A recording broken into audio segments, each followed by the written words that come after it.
aussi, lorsque vous parlez à certaines personnes de Dieu, vous êtes étonné de voir leur incrédulité. Vous dites, mais comment cette personne ne peut pas accepter les choses de Dieu, même si elle a la volonté? Comme c'était un homme naturel ou animal, la Bible dit qu'il ne peut pas. Il n'aura aucun pouvoir. Le pouvoir de la compréhension des choses spirituelles débute par la nouvelle naissance. Lorsqu'on n'est pas né de nouveau, vous n'allez rien comprendre des choses spirituelles. Mais entre-temps, l'être humain n'est pas d'abord un homme naturel. L'être humain est un être spirituel qui fait des expériences physiques. L'être humain n'est pas un être physique et qui fait des expériences spirituelles. Donc nous sommes d'abord des êtres spirituels. Ce que nous vivons sur la terre sont des expériences parce que nous portons la chair. Mais dès lors il y a la déconnexion avec l'Esprit de Dieu, nous commençons à chercher les choses spirituelles comme des expériences. C'est ainsi même les païens qui n'ont pas Dieu laissent leur cœur ouvert à toute expérience spirituelle ésotérique. Parce que l'être humain dans son essence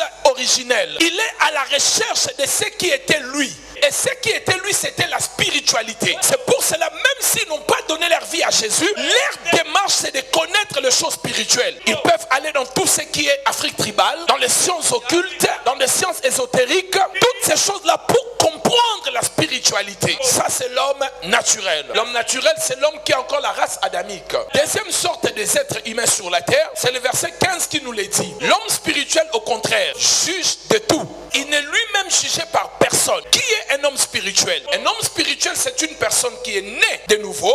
Suivez bien la différence et la nuance. L'homme spirituel est celui qui est né de nouveau. 2, rempli de l'esprit. 3, gouverné ou dirigé par le Saint-Esprit. Car nous pouvons être remplis du Saint-Esprit, être nés de nouveau et ne pas être un homme spirituel. 3 caractéristiques qui caractérisent un homme spirituel. La première caractéristique, il doit être né de nouveau. Deuxième caractéristique, elle doit être remplie du Saint-Esprit, cette personne. Troisième caractéristique, elle doit être dirigée par le Saint-Esprit. Mais je disais tout à l'heure, nous pouvons être nés de nouveau, remplis du Saint-Esprit, sans pour autant être un homme spirituel. Je le dirai tout à l'heure dans la profondeur, parce que l'apôtre Paul, quand il écrit aux Corinthiens, il dit dans 1 Corinthiens 1,7, il ne vous manque aucun don. Et pour avoir le don de l'Esprit, il faut être rempli du Saint-Esprit. Ils étaient remplis du Saint-Esprit, ils avaient tous les dons spirituels, mais Paul ne les appelait pas des hommes spirituels. Est-ce que quelqu'un est en train de me comprendre? Paul ne les appelle pas les hommes spirituels. Alors qu'ils sont nés de nouveau, ils sont remplis du Saint-Esprit, il ne leur manquait aucun don spirituel dans l'église de Corinthe. Paul ne les appelle pas des hommes spirituels. Et comment Paul les appelait? Les hommes charnels, troisième sorte des êtres humains. Troisième sorte des êtres humains, ce sont des humains charnels. Et l'apôtre Paul le dit dans 1 Corinthiens chapitre 3, au premier verset, il dit, frères, quand je vous ai parlé, je veux que vous remarquez qu'il les appelle des frères. Deuxièmement, je veux que vous remarquez qu'il n'écrit pas aux nations, mais il écrit à l'église de Corinthe. À cette église dont il a dit dans 1 Corinthiens 1, verset 7, vous ne manquez aucun don. Vous avez tous les dons. Mais quand il arrive au chapitre 3, Paul leur traite des hommes charnels. Il dit, quand je vous ai écrit ou parlé, je ne vous ai pas parlé comme des hommes spirituels, mais comme des hommes charnels. Je peux être rempli des dons de l'esprit en étant alors un charnel. Je peux être rempli du Saint-Esprit, mais je suis un charnel.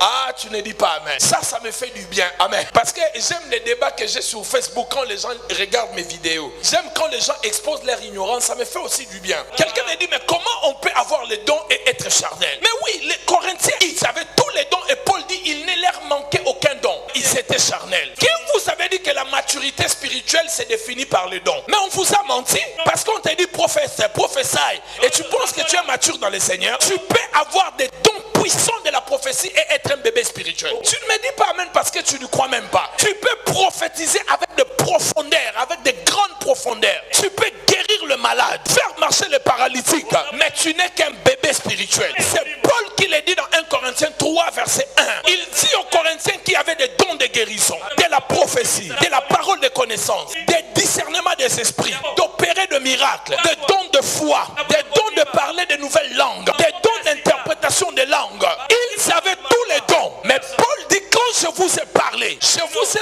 comme à des hommes charnels. Parce que vous êtes des charnels. Et un homme charnel, c'est qui? Il précise, les enfants en Christ. 1 Corinthiens chapitre 3. Premier verset qui est avec moi. Pour moi, frère, ce n'est pas comme à des hommes spirituels que je puis vous parler. Mais comme à des hommes des enfants. Qui est un enfant en Christ? Un homme charnel. Qui est un homme charnel? C'est quelqu'un qui a donné sa vie à Jésus, qui a le Saint-Esprit, mais il est charnel. Et pourquoi il est charnel? Il lui manque une chose. La chose qui lui manque, je l'ai dit dans la deuxième personne quand j'expliquais la deuxième personne. Être dirigé par l'Esprit de Dieu. Car il est écrit dans Romains 8, tous ceux qui sont conduits par l'Esprit sont quoi? Fils de Dieu. Donc ce qui manque à un homme charnel, c'est de se laisser diriger par le Saint-Esprit. Et pourquoi il est charnel? Parce qu'il se laisse diriger par ses sens, pas par l'esprit, par la chair, par ce qu'il ressent. Est-ce que quelqu'un est en train de me comprendre ici? Il ne peut que croire s'il ressent quelque chose au niveau de ses sens. Est-ce que nous comprenons cela?